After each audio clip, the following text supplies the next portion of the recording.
नमस्कार, जय हिंद प्यारे साथियों मैं आकाश आप सबका एक बार फिर से स्वागत करता हूं आपके अपने परिवार रामसन एसएससी क्लास में।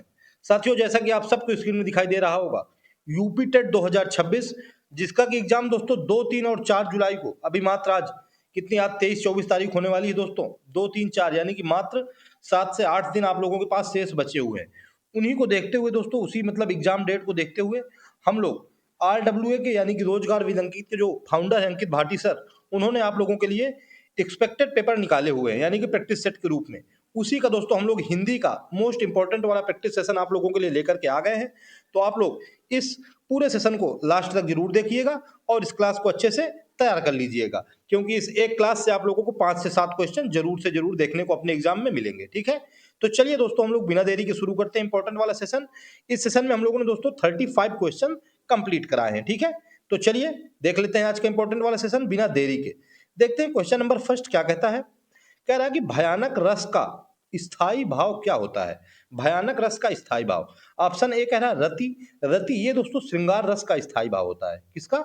श्रृंगार रस का।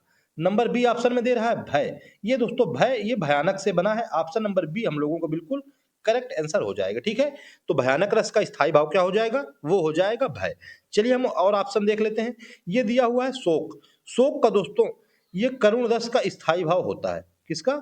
करुण रस का स्थायी भाव क्या होता है? वो होता है शोक। उसके बाद हमको दिया हुआ है निर्वेद। ये दोस्तों शांत रस का स्थायी भाव होता है। किसका होता है?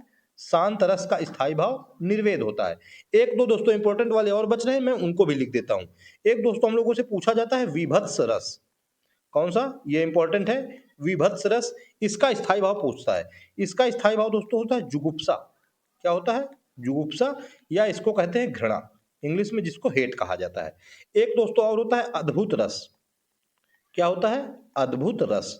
इसका स्थायी भाव भी हम लोगों से पूछ लेता है कि इसका अद्भुत रस का स्थायी भाव क्या होता है। इसका होता है दोस्तों विस्मय। क्या होता है? विस्मय। मैंने सारे के सारे इंपॉर्टेंट वाले जो आप लोगों से पूछ सकता है, रति श्रृंगार रस का, शोक करुण रस का, निर्वेद शांत रस का स्थायी भाव और भयानक रस का हमसे पूछा था, ये हो जाएगा भय।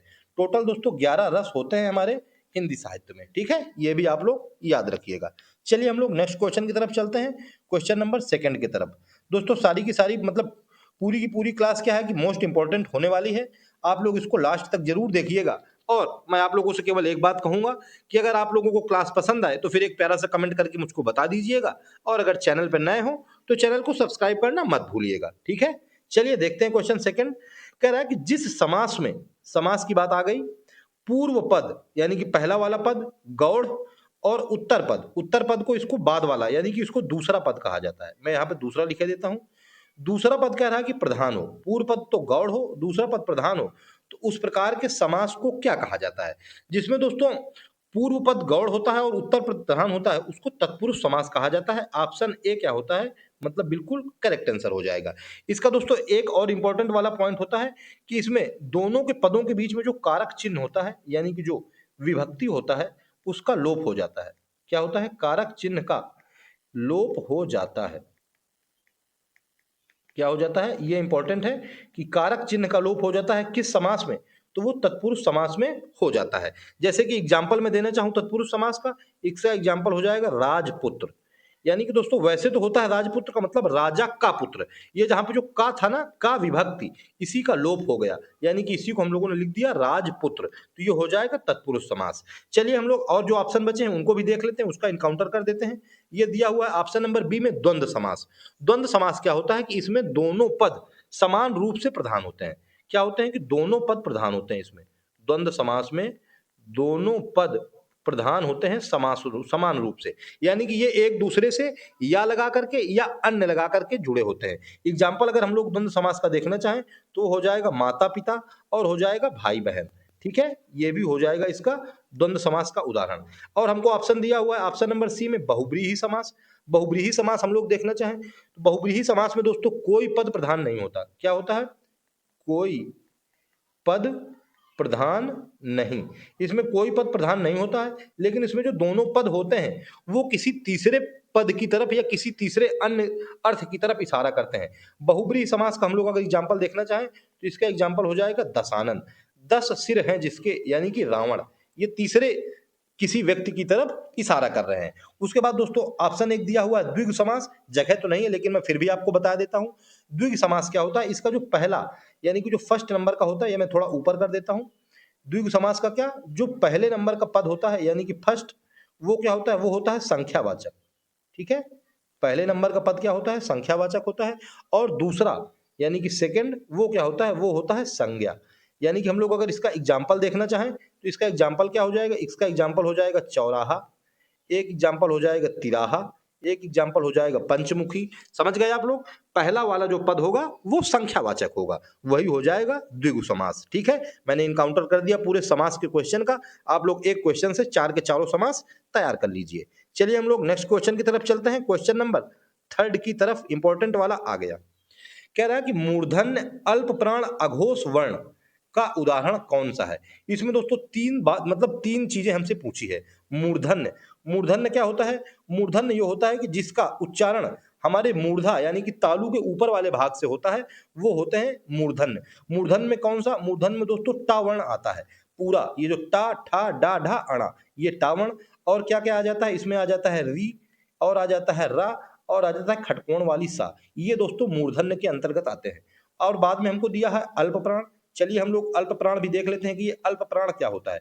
अल्प, अल्प जैसे कि समझ में आ रहा है, अल्प मीन्स थोड़ा यानी कि कम, यानी कि प्राण जिसमें कम प्राण लगे, यानी कि कम वायु की आवश्यकता हो जिसके उच्चारण में, उसको हम लोग क्या कहते हैं, उसको कहते हैं अल्प प्राण।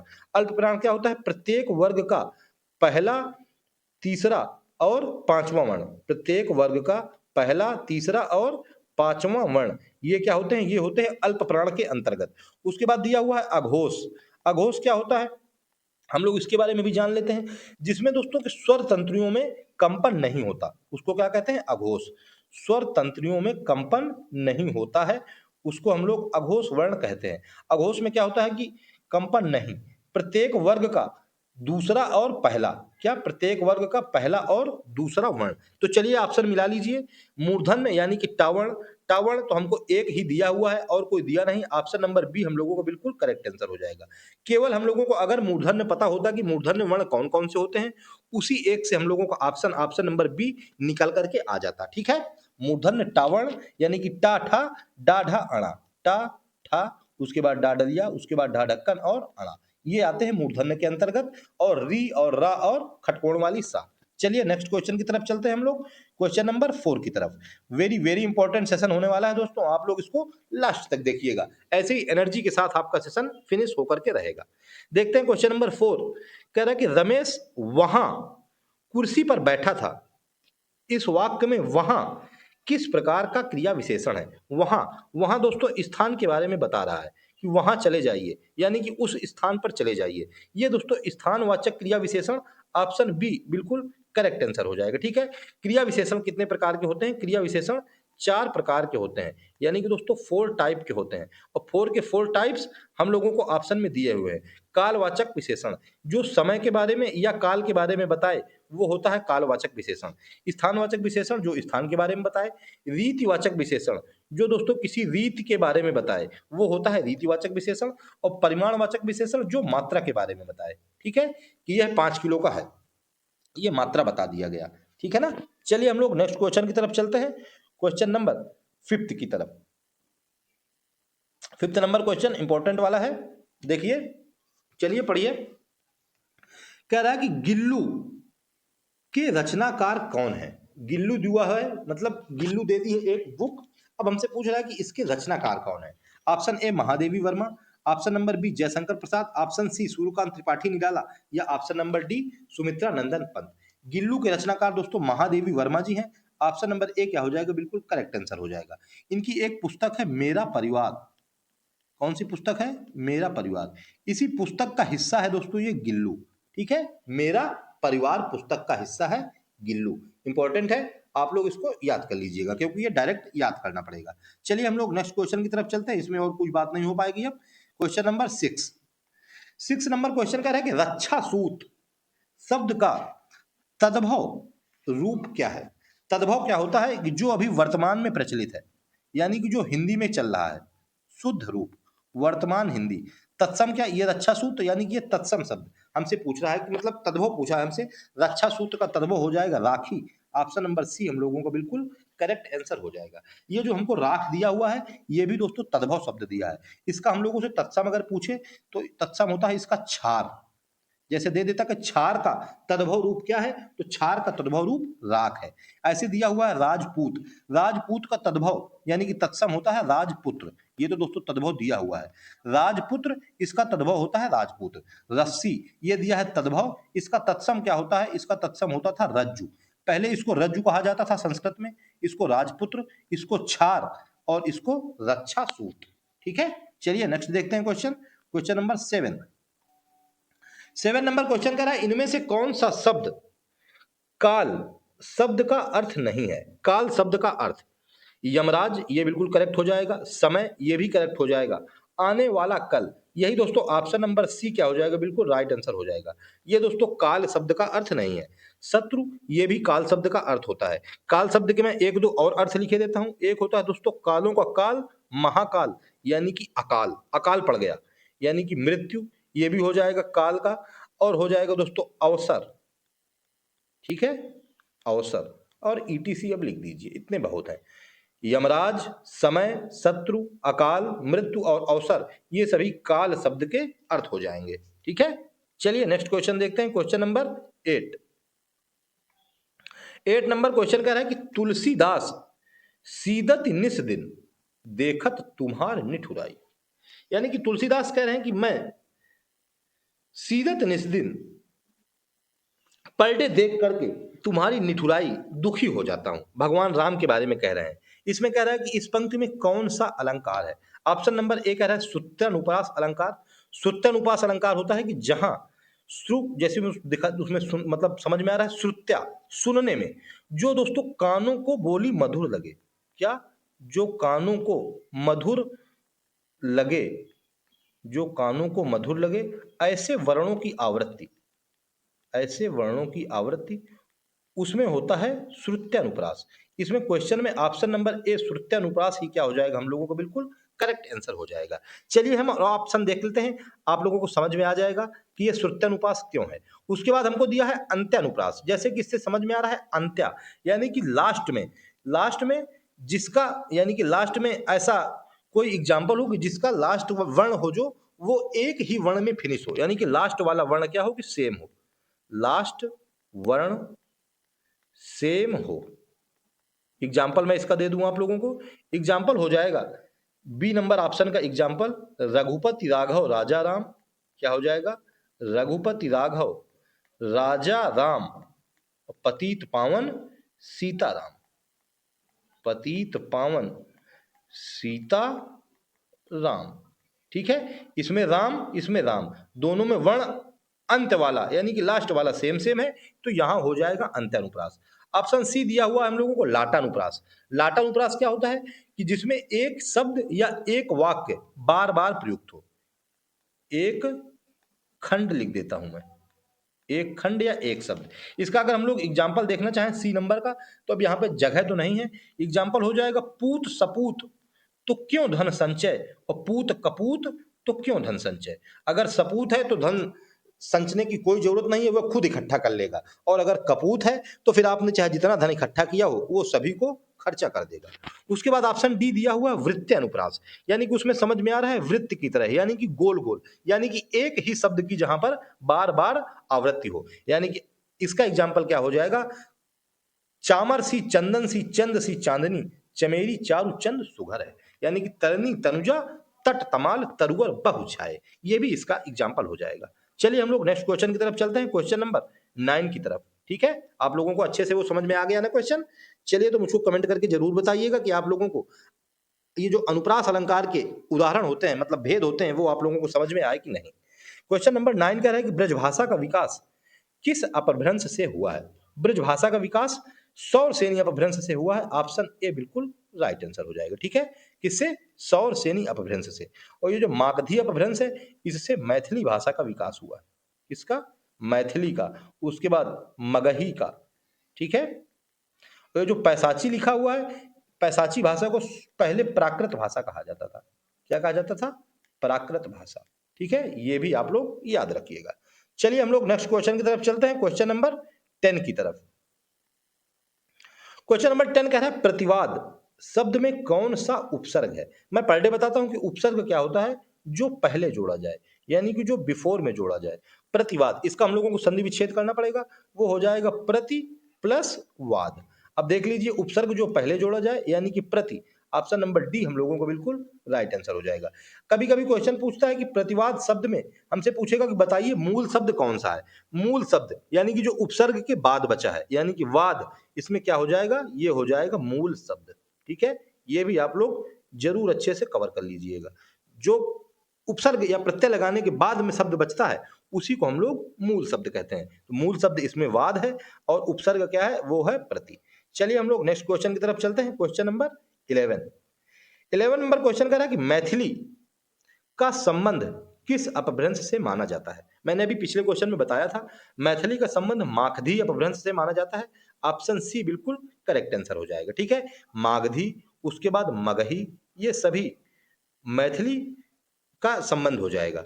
और क्या है कि मागधी अपभ्रंश से बिहारी भाषा, कौन कौन सी भाषाओं का विकास हुआ है, बिहारी का हुआ है, उसके बाद दोस्तों बंगाली भाषा का विकास हुआ है, उड़िया भाषा का भी विकास हुआ है और असमिया भाषा का भी विकास हुआ है मागधी अपभ्रंश से। ठीक है, ये भी आप लोग याद रखिएगा। मागधी अपभ्रंश से बिहारी भाषा, बंगाली भाषा, उड़िया भाषा और असमिया भाषा का भी विकास हुआ है। अभी मैंने बताया था पैसाची, इसको हम लोग शुरू में प्राकृत भाषा के नाम से जानते थे। चलिए नेक्स्ट देखते हैं question. Question number 12 number question कह रहा है कि इनमें से कौन सा शब्द प्रपंच का पर्यायवाची शब्द नहीं है। नहीं वाला हम लोगों को पता करना है कि प्रपंच का पर्यायवाची नहीं है। फरेब, ये दोस्तों प्रपंच का हो जाएगा। झांसा, ये भी हो जाएगा। छल, ये भी हो जाएगा। यानी कि ऑप्शन नंबर सी दुनिया, ये दोस्तों प्रपंच का पर्यायवाची शब्द नहीं है। हम लोग प्रपंच के पर्यायवाची और शब्द देख लेते हैं। इसका हो जाएगा झगड़ा, ये एक इसका पर्यायवाची प्रपंच का हो जाएगा। एक हो जाएगा दोस्तों जंजाल, ये भी प्रपंच का पर्यायवाची शब्द हो जाएगा। ढोंग, ये भी पर्यायवाची शब्द हो जाएगा इसका। धोखा, ये भी इसका पर्यायवाची शब्द हो जाएगा। और एक हो जाएगा झमेला। ठीक है, इतने सारे मैंने पर्यायवाची शब्द लिख दिए हैं, यानी कि इसको इंग्लिश में सिनोनिम्स भी कहते हैं। ठीक है, सिनोनिम्स और एंटोनिम्स। चलिए नेक्स्ट देखते हैं question. Question number 13 number question करें कि अध्यापक पाठ पढ़ाएंगे, इस वाक्य में क्रिया किस काल का बोध करा रही है। जिस क्रिया में दोस्तों क्या कह रहा है कि जिस क्रिया के अंत में, क्या, जिस, मैं लिख रहा हूं कुछ, आप लोग इसको देखिए। जिस क्रिया के अंत में गा, गी, गे, उसके बाद का, की, के, और उसके बाद ना, मतलब काकी के हो गया, गागी के हो गया, और ना, नी, ने, क्या, रा भी हो जाएगा। रा, री, रे, ना, नी, ने, ऐसा कुछ लग जाए तो वहां पर होता है सामान्य भविष्यत काल। ऑप्शन नंबर डी हम लोगों को क्या हो जाएगा, बिल्कुल राइट आंसर हो जाएगा। ठीक है, ये दोस्तों थोड़ा गलत लिख गया है। जिस वाक्य के अंत में केवल गा, गी, गे, क्या, सॉरी, क्या लिख जाए, जिस वाक्य के अंत में गा, उसके बाद गी और उसके बाद गे, ये तीन शब्द लग जाए तो वहां पर होता है सामान्य भविष्यत काल। यानी कि अध्यापक पाठ पढ़ाएंगे, ऐसा लग रहा है कि अभी भविष्य में पढ़ाने वाले हैं, यानी कि सामान्य भविष्यत काल। ऑप्शन नंबर डी हम लोगों को बिल्कुल राइट आंसर हो जाएगा। ठीक है, आप लोगों को वैसे भी समझ में आ रहा होगा। चलिए हम लोग नेक्स्ट देखते हैं question. Question number 14 number question कह रहा है कि अधर में लटकना मुहावरे का अर्थ क्या है। अधर में लटकना यानी कि बीच में ही लटक जाना। ऑप्शन नंबर कह रहा है झगड़ा करना, ये तो नहीं होगा। दुविधा में पड़ा रह जाना, ऑप्शन नंबर बी हम लोगों को बिल्कुल राइट आंसर हो जाएगा। अधर में लटकना यानी कि दुविधा में पड़ा रह जाना। चलिए नेक्स्ट क्वेश्चन देखते हैं। क्वेश्चन नंबर 15 नंबर क्वेश्चन में कह रहा है कि इनमें से कौन सा वाक्य आस्तिक शब्द के लिए उपयुक्त है। आस्तिक, ऑप्शन ए कह रहा है परिवार के प्रति आस्थावान, इसको दोस्तों कहा जाता है पारिवारिक। क्या कहा जाता है, पारिवारिक, जो परिवार के प्रति आस्थावान होता है। ऑप्शन नंबर बी कह रहा है कि मनुष्य के प्रति आस्थावान, इसको कहा जाता है मानवतावादी। क्या कहा जाता है, मानवतावादी। ठीक है, ये हो जाएगा मनुष्य के प्रति आस्थावान। ऑप्शन नंबर सी कह रहा है ईश्वर के प्रति आस्थावान, यही हो जाएगा आस्तिक का अर्थ, यानी कि ऑप्शन नंबर सी हम लोगों को बिल्कुल राइट आंसर हो जाएगा। और ऑप्शन एक दिया हुआ है विज्ञान के प्रति आस्थावान, ये हो जाएगा वैज्ञानिक। ये भी आप लोग याद रखिएगा। मैंने इस चार के चारों ऑप्शन बता दीजिए। परिवार के प्रति आस्थावान पारिवारिक, मनुष्य के प्रति आस्थावान मानवतावादी, ईश्वर के प्रति आस्थावान आस्तिक और विज्ञान के प्रति आस्थावान वैज्ञानिक। चलिए नेक्स्ट देखते हैं question, question number 16 number question में कह रहा है कि लक्ष्मण राम का भाई है, इस वाक्य में कौन सा कारक है? लक्ष्मण और राम आपस में एक दूसरे का संबंध दिखा रहे हैं, यानी कि संबंध कारक ऑप्शन नंबर ए हम लोगों को बिल्कुल राइट आंसर हो जाएगा। ठीक है, क्या हो जाएगा? संबंध कारक। संबंध कारक में क्या क्या होता है? का, की, के, ना, नी और ने, रा, री और रे। ये जहां पे दिख जाए वहां पे क्या होता है? संबंध कारक होता है। राम लक्ष्मण का भाई है, यानी कि यहां पर संबंध कारक ऑप्शन नंबर ए हम लोगों को बिल्कुल करेक्ट आंसर हो जाएगा।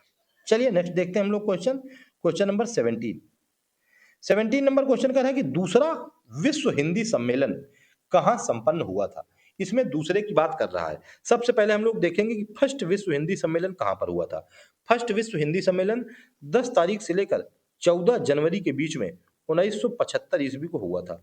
कहां पर हुआ था? नागपुर महाराष्ट्र में। नागपुर महाराष्ट्र। इसमें दोस्तों उद्घाटन किसने किया था? इसका उद्घाटन किया था इंदिरा गांधी जी ने। किसने उद्घाटन किया था? इंदिरा गांधी जी ने। ये आप लोग याद रखिएगा। हमसे पूछ रहा है दूसरा विश्व हिंदी सम्मेलन कहां पर हुआ था? दूसरा विश्व हिंदी सम्मेलन हुआ था पोर्ट लुइस में। ऑप्शन नंबर ए हम लोगों को बिल्कुल राइट आंसर हो जाएगा। ठीक है, पोर्ट लुइस में। कब? 28 से लेकर के 30 अगस्त, मतलब अगस्त 1976 ईस्वी को। ठीक है, इंपॉर्टेंट है, याद रखिएगा। फर्स्ट मैंने बता दिया, फर्स्ट भी पूछ लेता है। 10 से लेकर के 14 जनवरी 1975 नागपुर महाराष्ट्र में उद्घाटन हुआ था इंदिरा गांधी के द्वारा।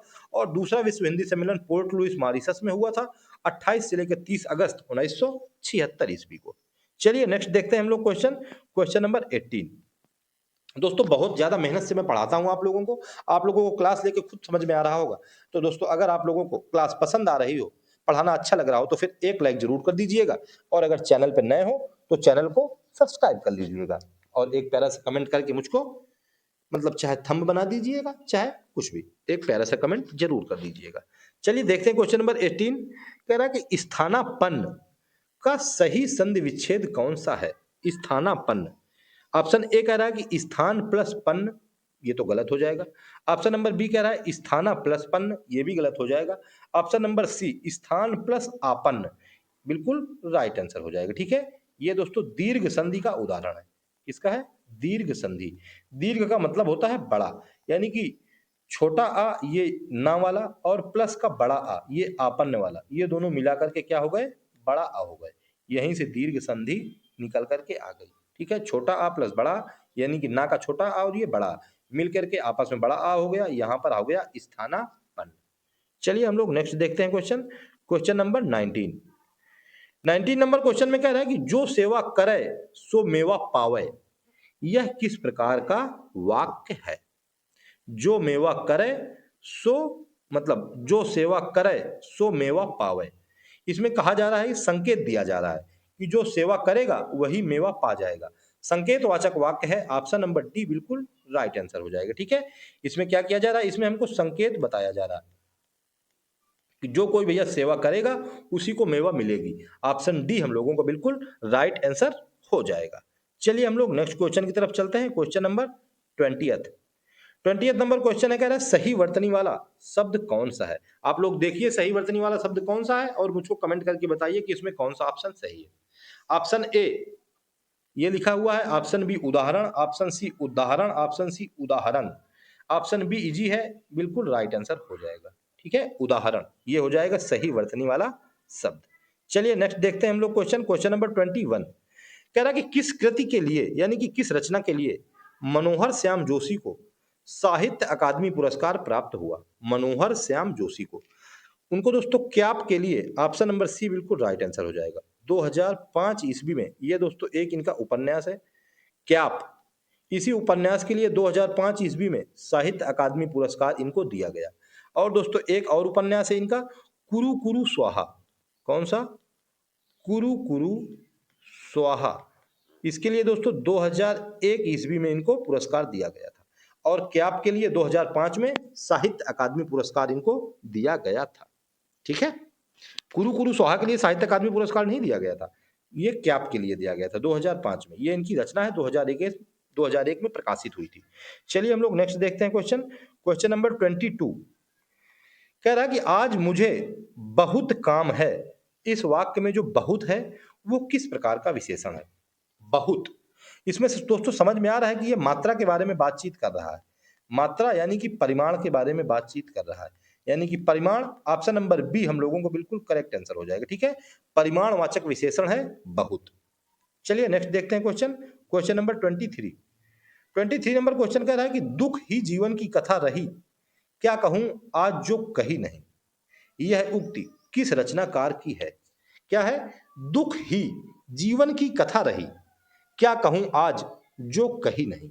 यह उक्ति कह रहा है, बताइए किस रचनाकार की रचना है। ये दोस्तों सूर्यकांत त्रिपाठी निराला की रचना है। ऑप्शन नंबर सी बिल्कुल राइट आंसर हो जाएगा। सूर्यकांत त्रिपाठी निराला, इनको दोस्तों छायावादी कवि कहा जाता है। कौन सा कवि? छायावादी कवि। हमसे पूछ लेता है कि छायावादी कवि, ऑप्शन दे देगा। इनकी बहुत सारी कृतियां हैं दोस्तों जो इंपॉर्टेंट हैं। अप्सरा उनमें से एक है। कौन सी है? अप्सरा। उसके बाद दोस्तों सखी, उसके बाद प्रभावती, उसके बाद देवी, उसके बाद दोस्तों अनामिका, और उसके बाद गीतिका। ये सारी की सारी सूर्यकांत त्रिपाठी निराला की कृतियां हैं। आप लोग इनको भी याद कर लीजिएगा। चलिए हम लोग नेक्स्ट क्वेश्चन की तरफ चलते हैं, क्वेश्चन नंबर 24 की तरफ। वेरी वेरी इंपॉर्टेंट वाला क्वेश्चन है। आप लोग इसको अच्छे से मुझको कमेंट करके बताइए कौन सा ऑप्शन सही होगा।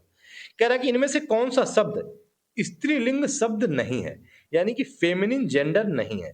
यानी कि 3 शब्द स्त्रीलिंग है, एक शब्द स्त्रीलिंग नहीं है। जो स्त्रीलिंग नहीं है यानी कि वो पुल्लिंग शब्द है, वही हमको पता करना है। अपेक्षा, मैंने आपसे अपेक्षा की, यानी कि ये स्त्रीलिंग शब्द है।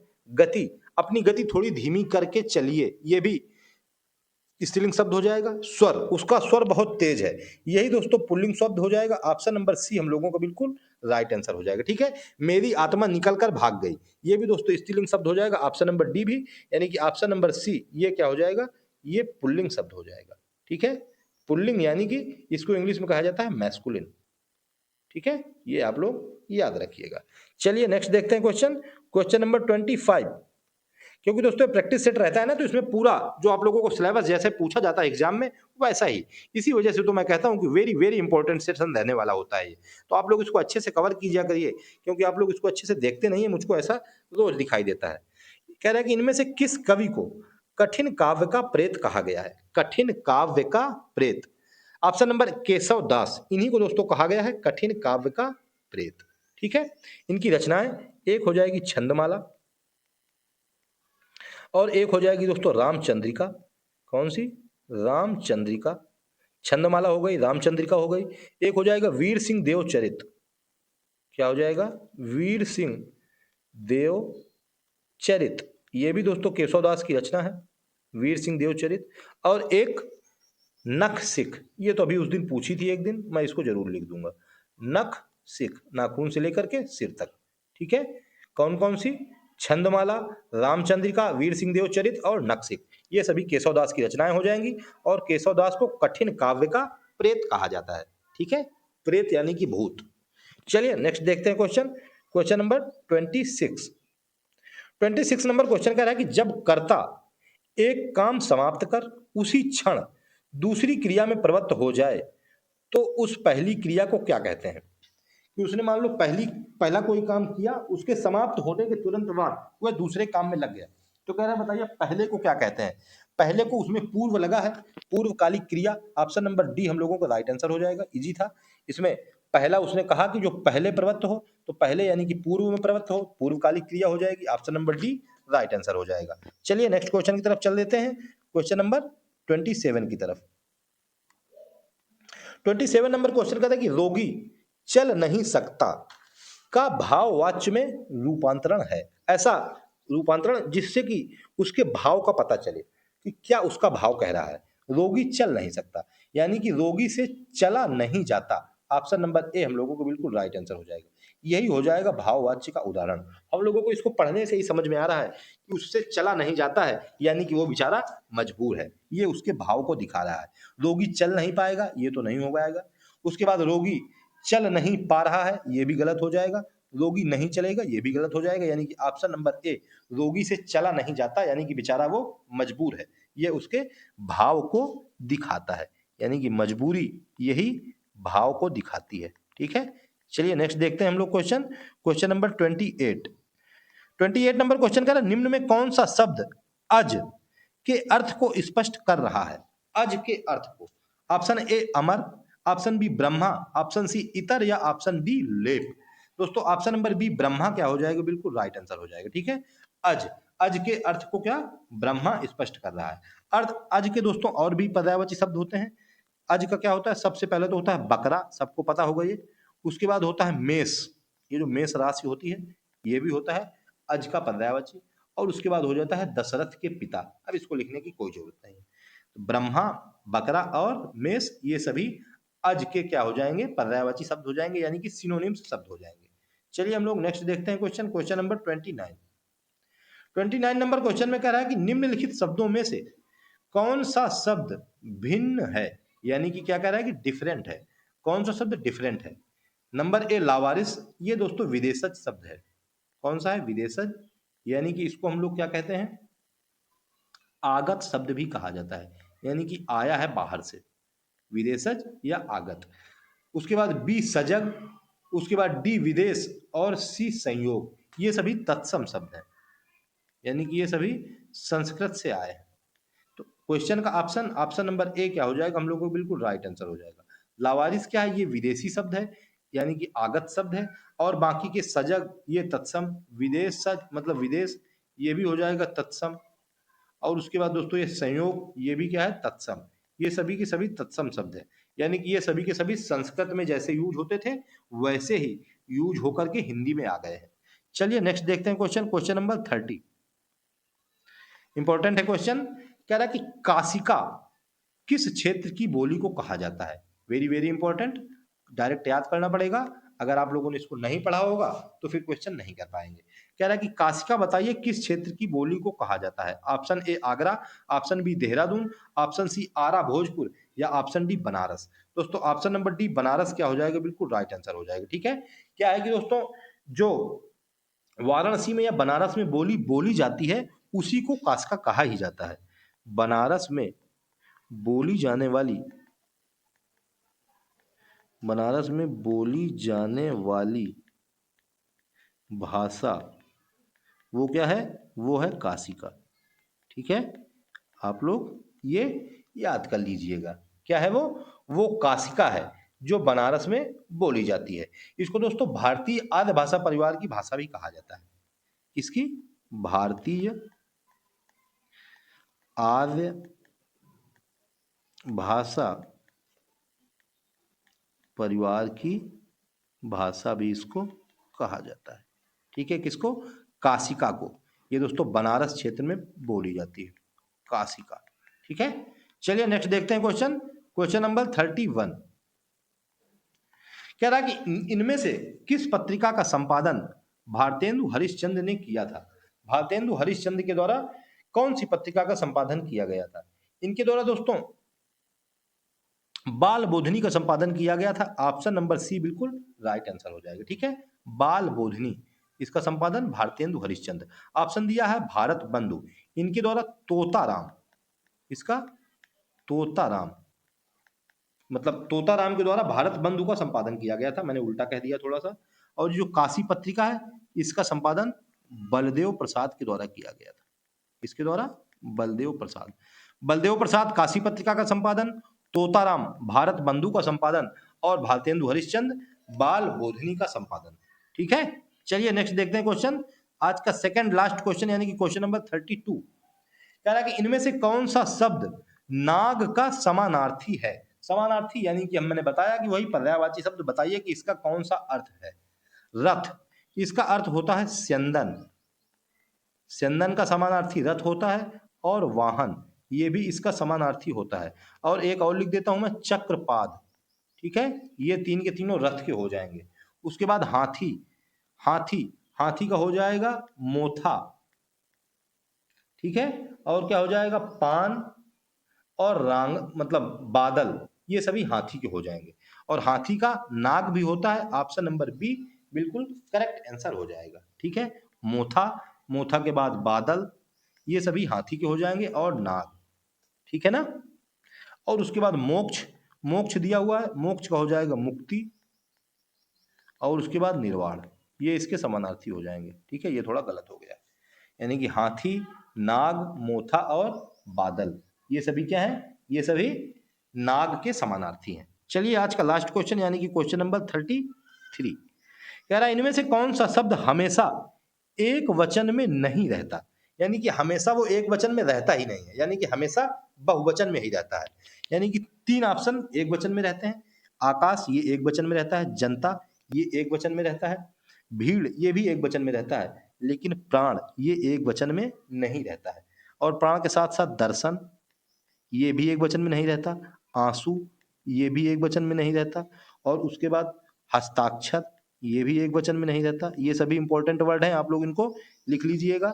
उसके बाद दाम ये भी दोस्तों एक वचन में नहीं रहता। उसके बाद लोग ये भी एक वचन में नहीं रहता, और उसके बाद अक्षत ये भी एक वचन में नहीं रहते। ये सभी बहुवचन में ही हमेशा रहते हैं, ठीक है। इंपॉर्टेंट है, यही शब्द आप लोगों से घुमा फिरा के पूछेगा। दर्शन, आंसू, हस्ताक्षर, दाम, लोग और अक्षत ये हमेशा बहुवचन में रहते हैं, यानी कि ये एक वचन में नहीं रहते हैं। तो दोस्तों अब ये क्लास यहीं पे फिनिश होती है, क्योंकि मैंने आप लोगों के लिए आज जितने भी क्वेश्चन लिए थे 33 क्वेश्चन वो सारे के सारे कवर करा दिए हैं विद फुल एक्सप्लेनेशन। अब आप लोगों की बारी है। अगर आप लोगों को क्लास पसंद आई हो तो फिर एक लाइक जरूर कीजिएगा, चैनल पर नए हो तो चैनल को सब्सक्राइब भी कर लीजिएगा, और जो भी आपके यार दोस्त तैयारी करने वाले हों उनको वीडियो शेयर कर दीजिएगा, जिससे कि उनका भी कुछ भला हो जाए, ठीक है। और एक प्यारा सा कमेंट करके मुझको बताइए कि आप लोगों को क्लास कैसी लगी। आप लोग क्लास को तैयार करिए, क्योंकि आप लोगों के पास टाइम बिल्कुल भी नहीं है। 2, 3 और 4 जुलाई को आप लोगों का एग्जाम है, और उसके तुरंत बाद अभी सुपर टेट की वैकेंसी भी आने वाली है, तो आप लोग क्लास धीरे धीरे अटेंड करते रहिएगा, ठीक है। तो ठीक है दोस्तों, आप लोग क्लास को तैयार करिए, मिलते हैं नेक्स्ट सेशन में, तब तक के लिए जय हिंद, जय श्री राम।